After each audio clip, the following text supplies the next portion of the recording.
Água me leva pra cá, água me leva pra lá. É, companheiro, quem não se deixa levar. É, companheira, mas que se tem de nadar.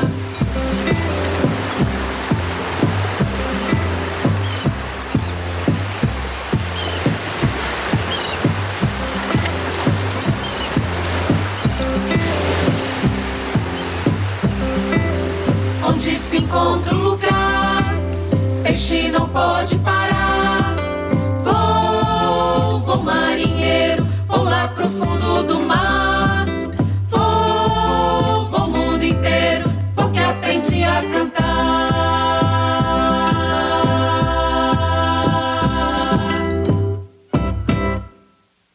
Peixinhos do Mar encerra o programa. O álbum Musicantes e o Boi Brasileiro. Uma história com a música, de Carlos Cáter.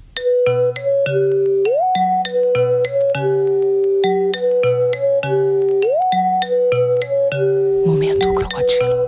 Mas agora nós vamos conversar com o crocodilo. Crocodilo. Crocodilo. Crocodilo. Momento. Carlos Cáter, qual é o seu animal preferido? Sei que tá cheio de animais aqui. O crocodilo, sem É o dúvida. crocodilo seu animal preferido? Não, olha, eu gosto muito dos sapos e os pássaros em geral. Mas não qual tem é o como seu negar. animal preferido? Olha, em casa, o meu animal preferido, de fato, é o sabiá. O sabiá. É ele que eu alimento todo dia, que eu jogo ali. A revelia da minha mulher, que reclama, mas que jogo toda a migalha de pão e eles vêm comer e tem um ninho na árvore em frente. Legal. E se você pudesse existir enquanto obra de arte, que obra de arte você gostaria de ser? Olha, eu acho que eu gostaria de ser, de fato, uma boa música, uma bela música. Qual? Não, eu te diria que eu acho que eu poderia ser uma tanca do Cole Reuter. Eu acho que eu teria uma identidade. Eu tenho um trabalho que eu acho muito bonito, que a Geni Marcondes, que é uma mulher muito pouco conhecida, infelizmente e injustamente. Ela foi a segunda esposa do Cole Reuter. E a Geni fez um trabalho, umas pinturas em cima de algumas músicas, tanto do Cole Reuter quanto do Lindenberg Cardoso e de outros. E no final da vida ela estava realmente muito esquecida, né? Pelo mundo, né? Porque ela estava completamente lúcida. E daí eu ajeitei para ela fazer algumas exposições e acabei comprando os trabalhos dela. E é uma das tancas, eu não lembro agora qual que é exatamente, é uma linda. Então eu gostaria de ser uma tanca. Tanca que é um ideograma? O que é a tanca? Não, ele é baseado num É um poema japonês? num poema japonês, mas é uma construção em movimento, de certa forma. Ah, tá. Então isso eu acho que é uma coisa muito bacana. Tá. É um mobile, não? Não é um mobile, mas poderia ser, de certa forma. Ele pode ter... Mas ele não é... Ele é grafado, né? Tá. Mas você pode ter a leitura dele Tá, espacializada. espacial, tá. Carlos, e a que canção te ocorre agora? Não é para você falar uma canção que você acha muito legal, mas qual que te ocorre agora? Olha, o Cantando com as Flores, por exemplo. Cantando e cantando. Do Vandré? Do Vandré, perdão. Caminhando. Do Vandré. E cantando. Seguindo a Canção. Caminhando e cantando e seguindo a canção, somos todos iguais, braços dados ou não, nas escolas, nas ruas, campos, construções, caminhando e cantando e seguindo a canção. Vem, vamos embora, que esperar não é saber. Quem sabe faz a hora, não espera acontecer. Vem, vamos embora, que esperar não é saber. Quem sabe faz a hora, não espera acontecer. E se você fosse nascer de novo? você está com umas perguntas boas, Henrique. E tivesse que escolher um animal para te educar, a única coisa que seria exigido de você é que você fosse educado por um animal. Só que você pode escolher qual animal vai te educar. Que animal você gostaria que te educasse? Parece muito romântico, talvez até seja, mas um beija-flor. Um beija-flor. Essa é a conversa do crocodilo com o beija-flor.